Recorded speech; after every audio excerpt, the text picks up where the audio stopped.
sa bawat hamon ng buhay. Sa aming mga sala ay patawarin tulad ng pagpapatawad namin. Ilayo kami sa tukso mapanghalina,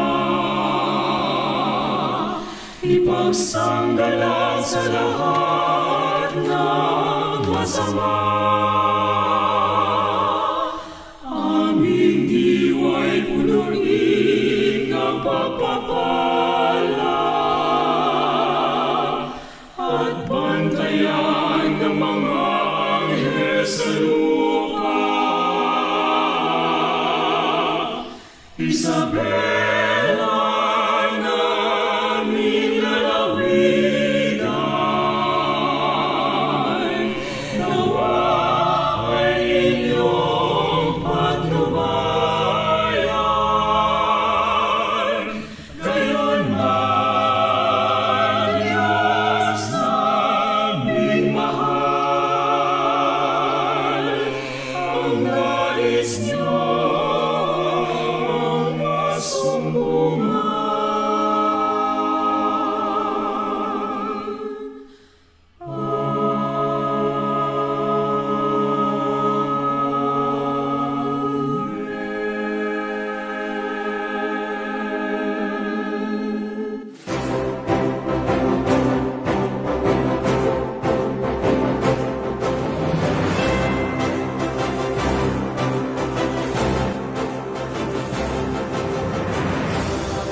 reading is one among the most used skills in our daily lives. It happens not only inside the classroom, but mostly on our day-to-day activities. Like when we watch TV, browse the internet, look for instructions around, and even before we eat something. But it is ironic that the skill we usually use is also one of our weaknesses. According to the Philippine International Student Assessment, the Philippines rank lowest among the 17 countries tested on reading comprehension. Thus, the Department of Education created various means to address the Filipinos' reading comprehension problems. Part of this is the establishment of the month of November as National Reading Month. And Sdo Isabela Benito Soliven South District makes sure that we commit ourselves in providing accessible, timely, and high-quality reading programs to the learners we cater.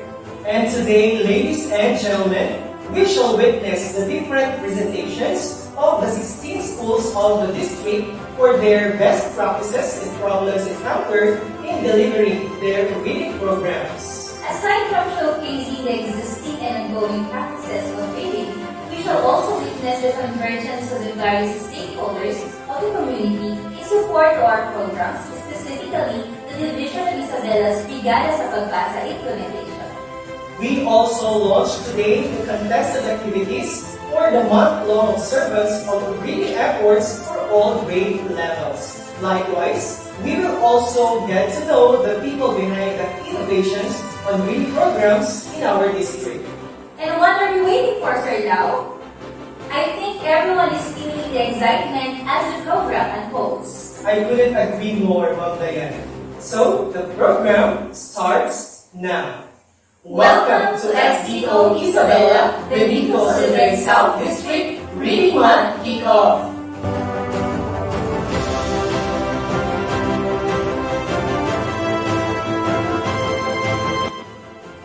Before we start the remaining parts of the program, we would like to acknowledge the educational leaders and stakeholders of the Benito Soliven South District. Ma'am Fortunata J. Balisi, Principal 2, District in Charge. Honorable Mayor Roberto T. Lungan, Honorable Vice Mayor John Paul S. Azur, and all the Sangguniang Bayan members. We also acknowledge the Sangguniang Kabataan of Benito Soliven. Special mention to Honorable SK Federation Chairman Fred Lungan and SK Chairwoman Marina Lolita F. Dome. Maraming salamat po sa inyong patuloy na pagsuporta sa Benito Soliven South District.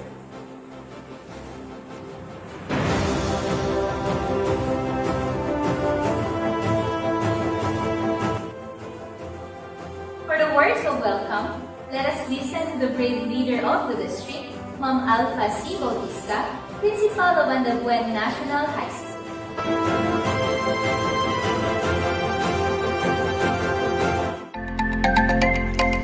To our dynamic and ever-supportive district in charge, Ma'am Fortunata J. Balisi, the Beauty and Brains School Head and District Reading Coordinator, Ma'am Leia Marie Rosas, the active and ever-ready school heads of Benito Soliven South District, the school reading coordinators both in elementary and in secondary, the hardworking teachers, the supportive parents, and the focus of this activity, our clientele, the learners. A pleasant day. Is reading really important to us? The answer is big yes. Can you imagine if we can't even recognize letter or we can't even read our names? That's how essential reading is. It is very important aspect of learning.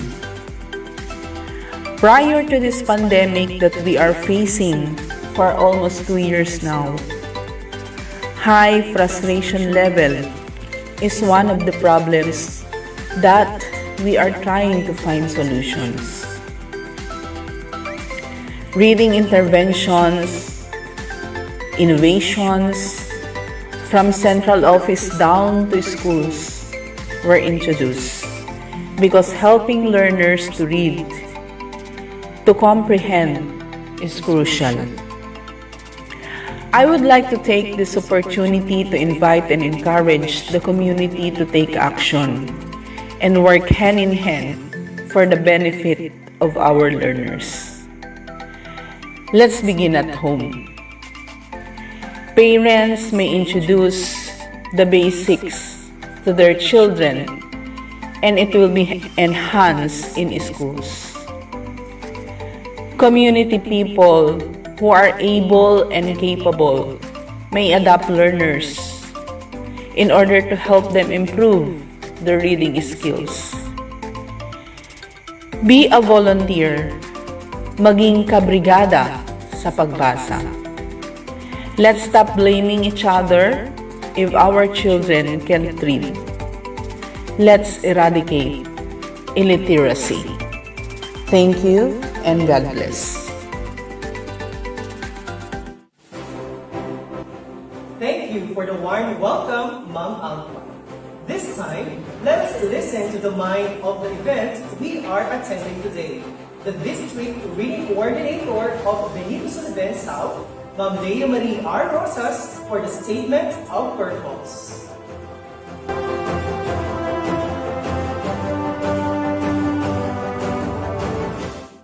Isang mapagpalang araw po sa ating lahat. Ang pagbabasa ay bahagi na ng ating pang-araw-araw na gawain. Ito ay isang mahalagang salik sa pagkatuto lalo na ng mga mag-aaral. Malaking bagay ang pagbabasa sa paghubog ng mga kakayahan at kagalingan ng mga mag-aaral. Ito ang isa sa mga rason kung kaya't binuo at isinasakatuparan ng Benito Soliven South District ang Project STAR, o Systematic Training and Analysis in Reading, sa pamamagitan ng alternative delivery. At ang lahat ng mga paaralan dito sa distrito ay bumuo ng kani-kanilang reading programs upang patuloy na maihatid ang dekalidad na edukasyon sa gitna ng pandemyang nararanasan natin sa ngayon. Layunin ng mga programang ito na mas lalo pang mapaghusay ang pagkatuto ng mga mag-aaral sa pagbasa at maiakma ang antas ng kanilang pangunawa kung anong baitang na sila ngayon. Ang mga programang ito ay naaayon sa DepEd Memorandum No. 173, Series of 2019 tungkol sa hamon Bawat Bata Bumabasa o 3Bs Initiative na nag-aatas sa mga regional offices, division offices at lahat ng paaralan na mas lalo pang pagtibayin at palawakin ang programa sa pagbasa sa lahat ng antas sa paaralan habang tinitiyak ang kaligtasan ng mga mag-aaral at mga guro. Nakasaad din sa memorandum na ito ang pagpapatibay sa ugnayan ng mga guro, magulang at ng buong komunidad upang matagumpay na maisakatuparan ang mga programa ng mga paaralan lalo na sa pagbabasa. Kung kaya't inilunsad ang proyektong Brigada Pagbasa para lalo pang paigtingin at palakasin ang ugnayan ng mga guro, magulang, mga mag-aaral at iba pang stakeholders sapagkat ang mga ito ay dapat magkakaakibat pagdating sa edukasyon ng mga mag-aaral.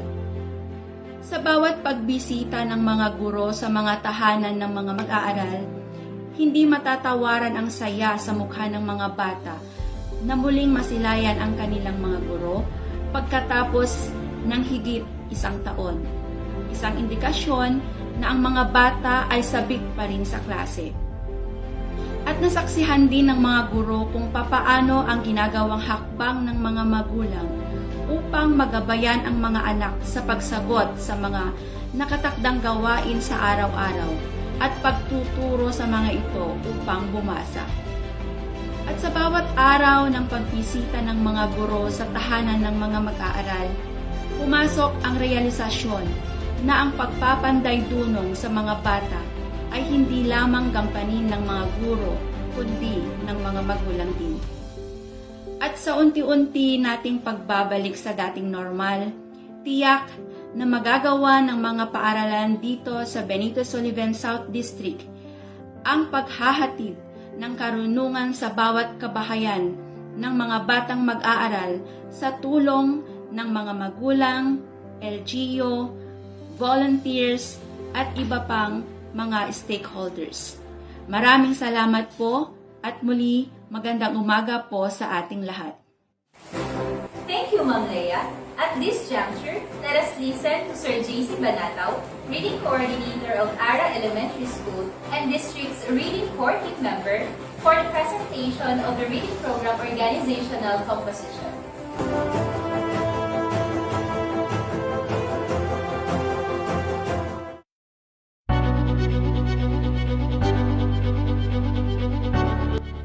Lea Marie R. Rosas, DRP Chairperson. Jesus Carlo M. Banatao, DRP Co-Chairperson. Laureano R. Pascua, DRP Core Member. Diana Ros L. Talana, DRP Core Member. Rosita G. Quijano, DRP Core Member. Daryl L. Gamayon, School Reading Coordinator. Mark R. Andaya, School Reading Coordinator. Nieves S. Corpus, School Reading Coordinator. Jefferson A. Domingo, School Reading Coordinator. Maria Cristina P. Vides, School Reading Coordinator.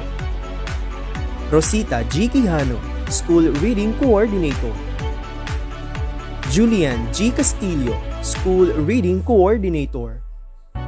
Rowena J. Valdez, School Reading Coordinator. Gladys L. Tamundong, School Reading Coordinator. Freddy G. Abuan, School Reading Coordinator. Luz Viminda C. Henove, School Reading Coordinator. Marvic G. Fabro, School Reading Coordinator. Justine M. Prehiliana, School Reading Coordinator. Kayleen M. Francisco, School Reading Coordinator. Ginalyn C. Aliardo, School Reading Coordinator. Michelle M. Butak, School Reading Coordinator. Michelle R. Alejandro, School Reading Coordinator. Ricky Gomez Jr., School Reading Coordinator. Rio G. Pilapil, School Reading Coordinator. Nora V. Grabador, School Reading Coordinator. Alpha C. Bautista, Principal 1 Consultant. Danilo M. Bueno, HT3 Consultant. Raquel A. Abu, HT3 Consultant. Casey I. Balbin, HT3 Consultant. Ma'am Fortunata J. Balisi, Principal 2 District in Charge, Overall Consultant. Thank you, Sir JC, for the clear presentation. At this moment, we shall listen to the motherly leader of the district for her inspirational message. From Fortunata J. Balsi, Principal 2, District in Charge.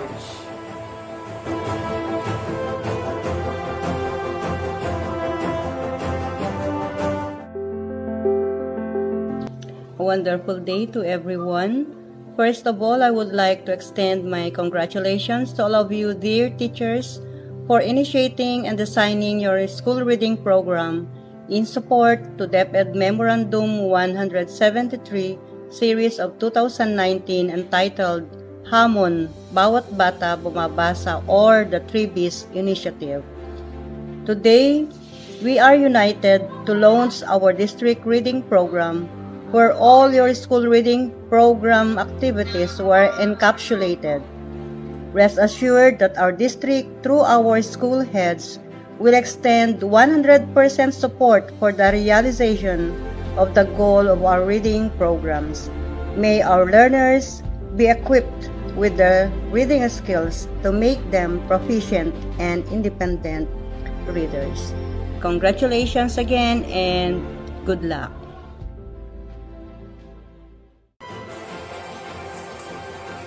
Thank you, Ma'am Nati, for the words of inspiration.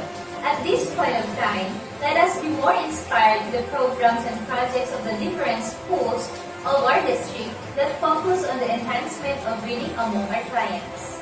The series of ABPs we are about to watch are an offshoot of the Brigada Eskwela implementation, namely the Brigada Pagbasa program, which envisions to rekindle the love for reading among the learners through the tagline, Bawat Bata, Bumabasa. Moreover, the school's division of Isabela intensifies this Bawat Bata Bumabasa initiative of the department by launching digital innovations through Radyo Eskwela sa Isabela. At this juncture, let us take a look to the various best practices and challenges encountered by the schools of Benito Soliven South District. Let's watch this.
Ara Elementary School, Benito Soliven South District, Brigada Pagbasa. Reading Program, Best Practices and Challenges. Parents' orientation about the program. The teachers conduct pre-assessment to identify the reading level of the learners. Crafting and preparation of the best reading material.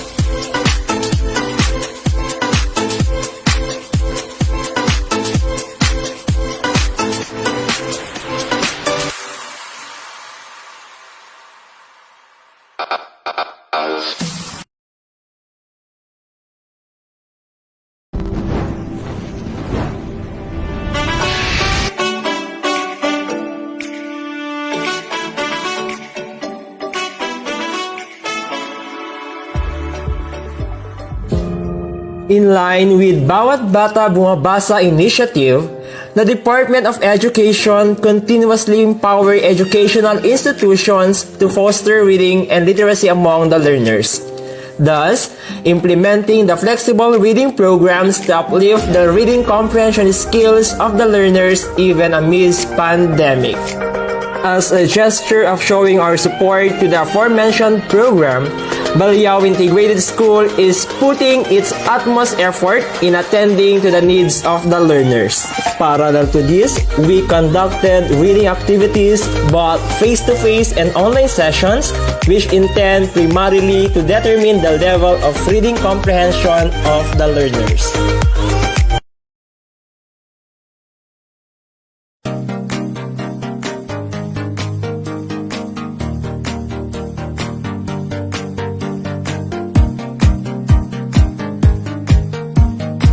Pre-assessment activities using FLAT. Frequent home visitation. Provision of supplementary reading materials. Having their own reading corner. Parents show their support and assistance in the reading of their kids. Challenges: 1. Inability of some parents to provide support. 2. Slow internet connection. 3. Most learners do not have gadgets.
The thief that took our things.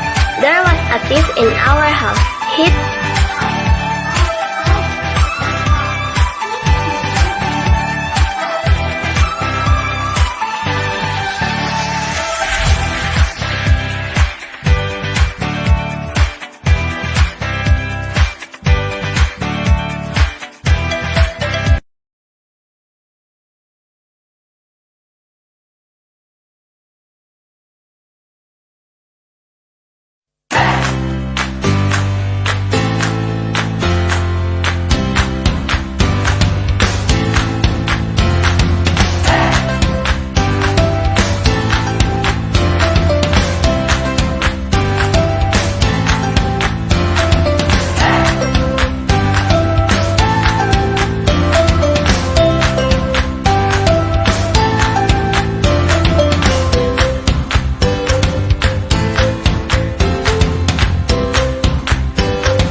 are the best practices and challenges in the reading program of Gomez Elementary School. Our best practices are the following. Support readers before, during, and after reading by giving materials aligned to their level. Conduct reading remediation to non-readers and pupils with frustration level.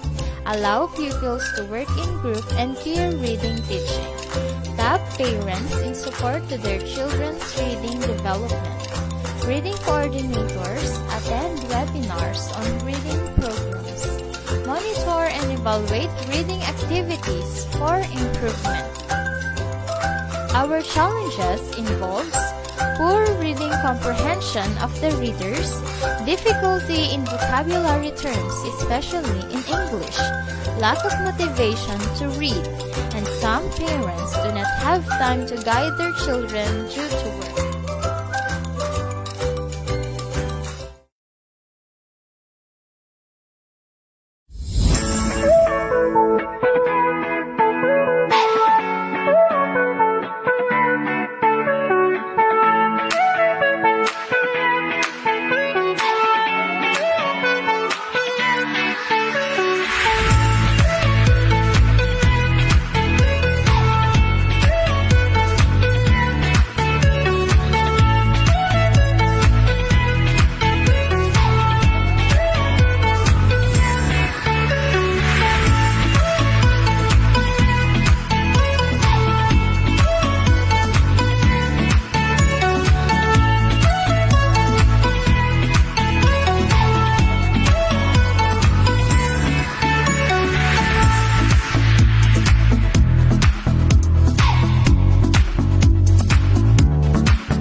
Welcome to English Galore. I am Ma'am Dayan, your teacher for today.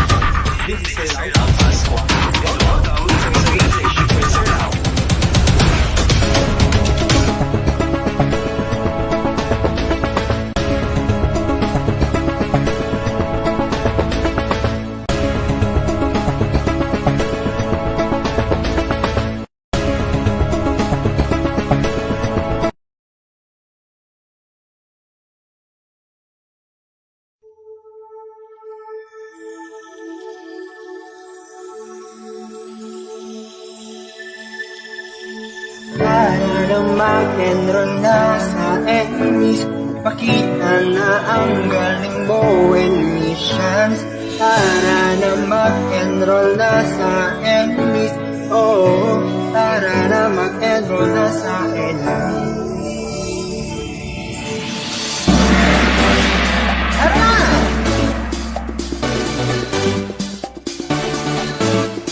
Tara na mag-enroll na, enroll na mga admission. Para na mag-enroll na sa NMIS, pakita na ang galing mo admission. Para na mag-enroll na sa NMIS, oo, oo, para na mag-enroll na admission. Many would agree when we say that the teachers of Benito Soliven South District are innovative and passionate in terms of creating valuable efforts to foster reading among the learners of the district. That's for sure, Ma'am Dayan. And speaking of passion and effort, the district is not alone in braving the challenges of the new normal reading programs. The community stakeholders are very involved in championing the unforeseen tests of the pandemic. At this juncture, let us listen to the different representatives of the community who take part in realizing the programs of the district.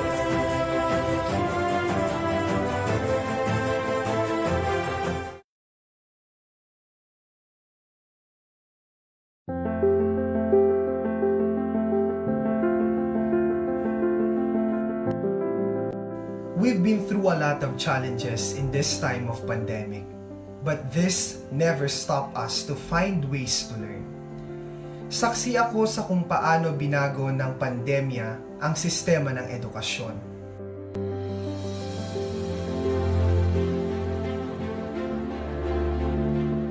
And it is indeed a challenge for both the teachers and the learners. Pero sabi nga nila, kung ayaw, may dahilan. Kung gusto, madaming paraan. And we are very lucky to have leaders in the academy who are dedicated to be of service to those who are willing to learn. Initiative and creativity, these are their foundation for this innovation, the Pares Basa. Nakilala ko po ang proyektong ito dahil sa isang kaibigan sa Department of Education. And what convinced me to be part of this project are its objectives. Ito po ay higit pa sa pagtulong, higit pa sa volunteerismo. Ito ay produkto ng isang dedikasyon. Kami po sa community professional ay buong loob na sumusuporta sa proyektong Pares Basa. We commit to give our time for this project. Siguro nga, mahirap humingi ng tulong, pero hindi po ganun kahirap ang tumulong. This is the right time to help and to be of service. So I encourage all the professionals, especially the youth and the young professionals, to be part of this project. Tayo po ay natuto dahil sa tulong ng iba. At ngayon, meron pong mga kabataan na naghihintay po ng ating mga tulong upang sila po ay matuto. And do you know when is the best time to help? Today. Thank you and keep safe, everyone.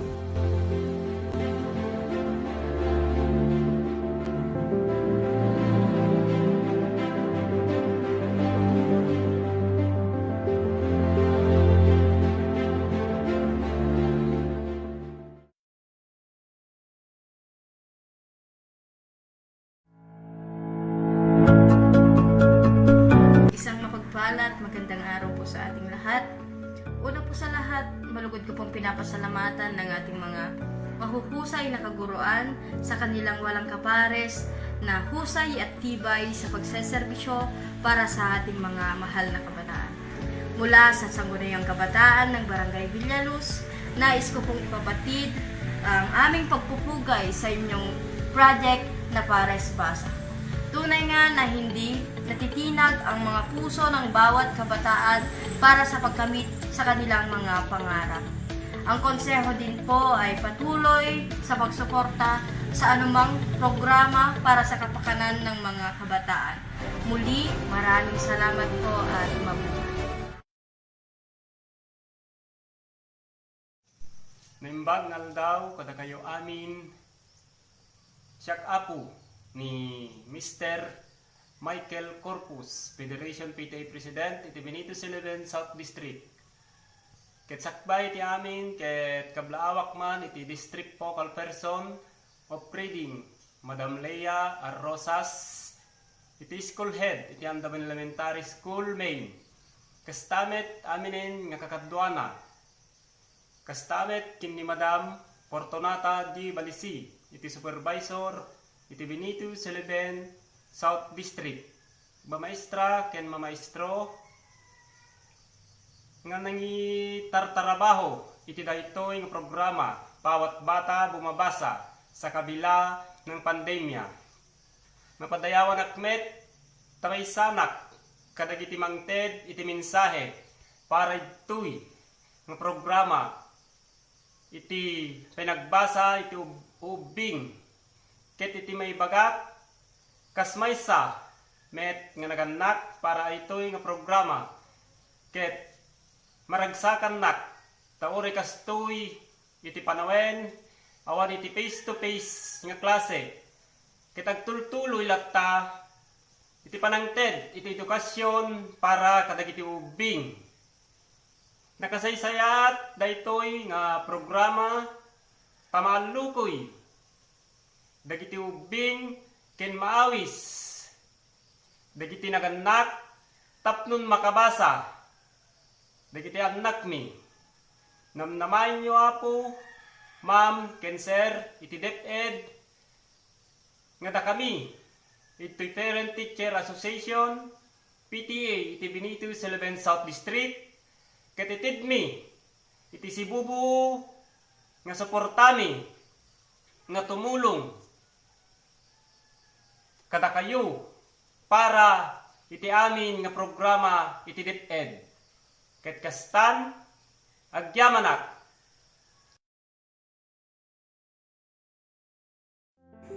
Magandang umaga po sa ating lahat. Alam nyo, lubos na naapektuhan ang lahat dahil sa nangyaring pandemya. Isa ito sa mga pangyayaring hindi natin nakapagkandahan na tila isang malaking unos na bigla na lamang sumalanta sa ating buhay. Isa ang sektor ng edukasyon sa lubhang natamaan. Natigil ang operasyon ng mga paaralan. Ang isang dating sigla at saya ay napalitan ng pangamba at lumbay. Sa kabila nito, ang ating mga guro ay patuloy na nagiging mas malikhain upang maiangat ang pagbibigay edukasyon sa kabila ng mga hamon dulot ng pandemya. Nagsaraman ang ating paaralan at karoon ng pagkakataon na bumuo ng isang mas matibay na pundasyon ng pagbibigay aral ng mga magulang sa kanilang mga anak. Hindi lang ang pandemya sa patuloy na paglinang ng mga bata sa kanilang kakayahan. Sa kabila ng pandemya, higit nating nabibigyan diin ang kahalagahan ng pag-aaral. May kasabihan nga na walang hindi makamit sa gurong matinik. Sa mga chikiting na makukulit. Walang iwanan, karapatan ng bawat bata ating tutukan.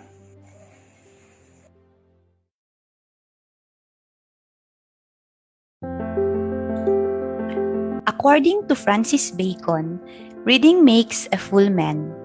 It is indeed that by reading, one is able to fill the mind with the right amount of knowledge. Hello everyone! I am ICO Bete, the President of the Faculty Association at Isabela State University, San Mariano Campus. And it's a great pleasure to be part of the reading program of the Department of Education. May I just give the honor to congratulate everyone, ang ating mga kaibigan at kapatid sa DepEd, isang malaking thumbs up sa bumubuo ng buong proyekto. Supporting the mandate of the Commission on Higher Education on giving quality education, our inclination in supporting your reading program is 101%, because we believe that these learners will be our future leaders.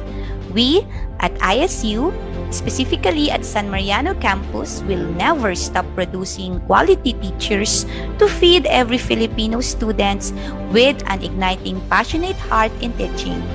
Tunay nga na ang DepEd, ang pagsulong ay edu-kalidad.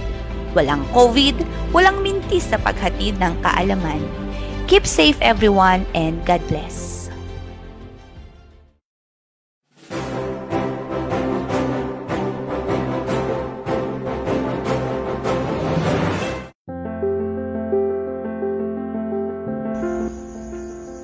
Unang-una po sa lahat ay gusto ko po magpasalamat sa buong may kapal at tayo po ay lagi niyang ginagabayan, lalong-lalo na po ngayon sa panahon ng pandemya.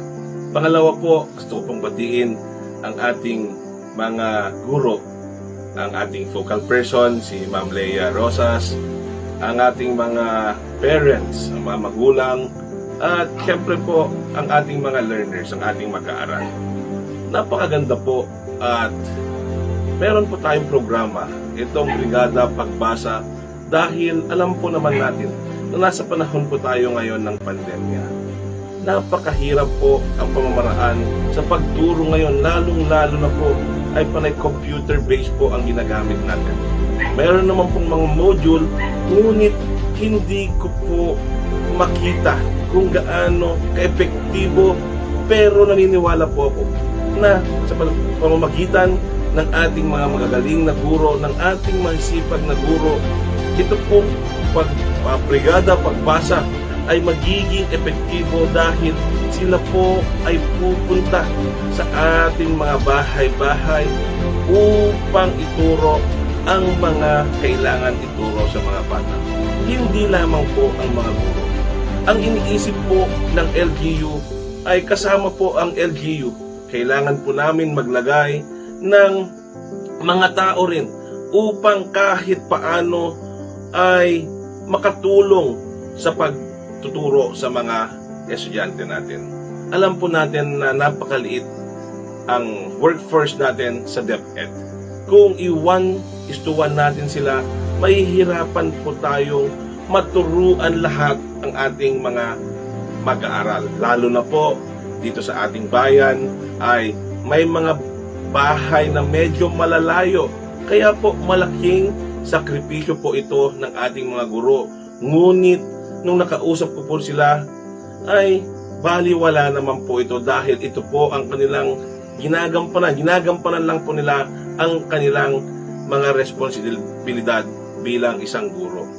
Meron din po tayong pwedeng ayain ng mga non-government organization dahil naniniwala po tayo na kung magtutulong-tulong ang LGU, ang civil society organization, ang non-government organization, at ang DepEd mismo ang maglilid, alam po natin na mas magiging successful po itong programa na Brigada Pagbasa.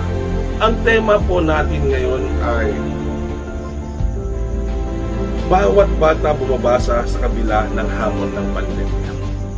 Napakaganda po na isipin na hindi po natin ginawang hadlang ang pandemya upang ang ating mga anak ay magkaroon at matuto at ituloy ang kanilang pag-aaral.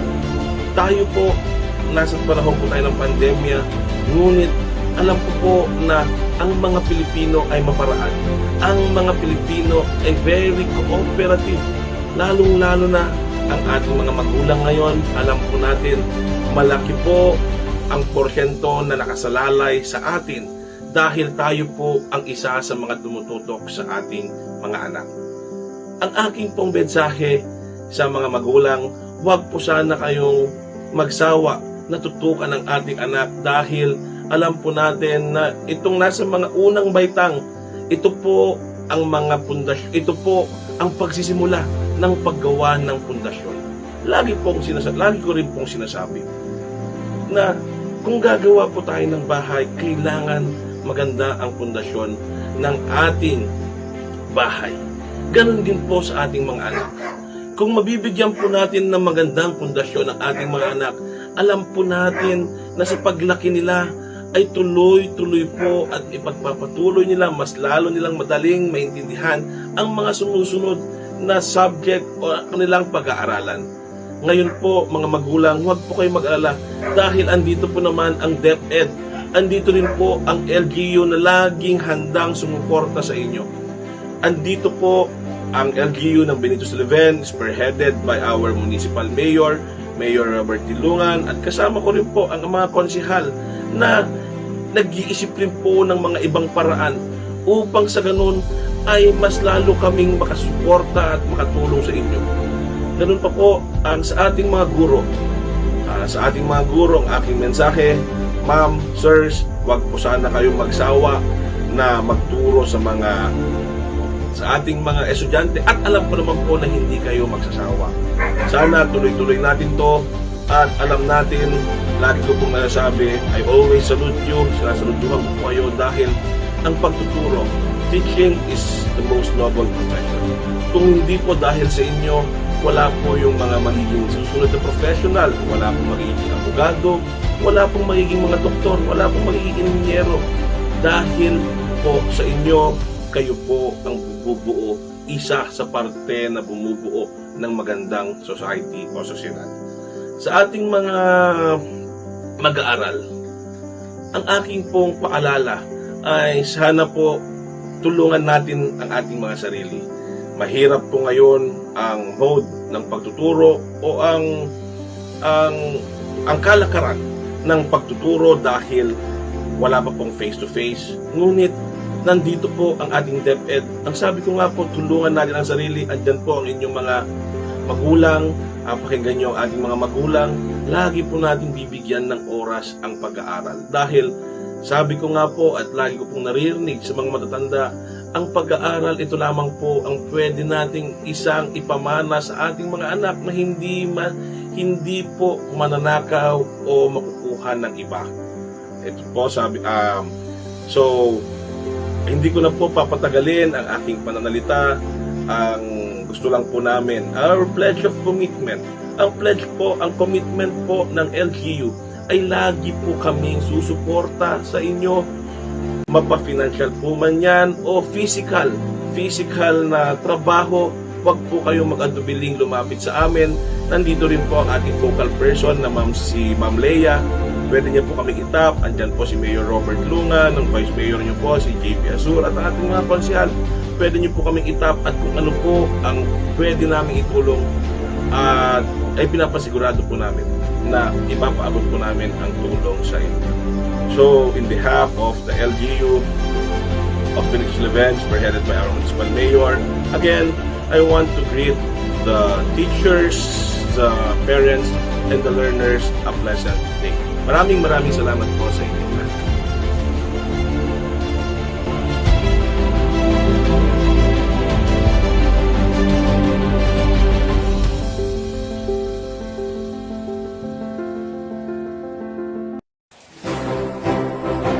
Aside from the reading programs of the district and the involvement of the community in the realization of these activities, Benito Soliven South District also incites exciting vibes by creating opportunities among the learners to showcase their talents in reading. In connection, let us take a look at the contested activities in this year's Reading Month culmination.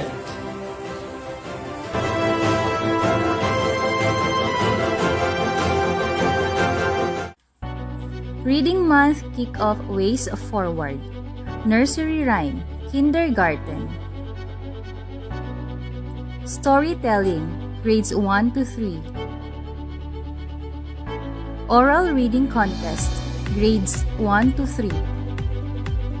Declamation, Grades 4 to 6. Spelling Bee, Grades 4 to 6. Readers Theater, Junior High School and Senior High School. Jazz Chant, Junior High School and Senior High School. On the Spot Essay Writing, Junior High School and Senior High School. Spoken Poetry, Junior High School and Senior High School.